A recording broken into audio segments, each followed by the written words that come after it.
ঘরের একই হাল হয়েছে। Hello guys, welcome back to my channel. শুভ চতুর্থী সকলকে। আর চতুর্থীর দিনও অ্যাজ ইউজুয়াল আমাদের ঘর ঝাড়া মোছা চলছিল। আর যার রুমই পরিষ্কার করা হোক তার রুমের সমস্ত জিনিসপত্র স্টোর রুমের মতো আমার রুমে এসে ঢুকিয়ে দেওয়া হয়, এটাই আমাদের বাড়ির নিয়ম।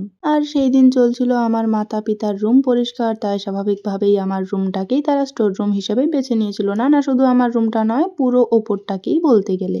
যাই হোক, কি আর করা যায়, সেই মনের দুঃখে আমি একটা আপেল খেতে চলে গিয়েছিলাম যাতে আমি একটু ফর্সা হই আর স্কিনে গ্লেজ বাড়ে। যতই হোক, সামনে পুজো আসছে বলে কথা, আর বাইরে বেরিয়ে দেখি আমাদের পাড়ার প্রতিমার কাজ অলরেডি কমপ্লিট। তারপর দেখি বাড়িতে হঠাৎ করেই ময়রা এসেছে। না অন্য কোনো কারণেই নয়, সামনে পুজো তো, আর প্রত্যেক বছর পুজোর সময়তেই ময়রা ডেকে আমাদের বাড়িতে লাড্ডু, কুড়মুড়কি, নিমকি অনেক জিনিসই এরকম করানো হয়। আর এই যে বড় লাড্ডুগুলো দেখছো, এইগুলো কিন্তু দুর্গা মায়ের জন্য। এবার আমি কাজ করি, তোমরা সাবস্ক্রাইব করো।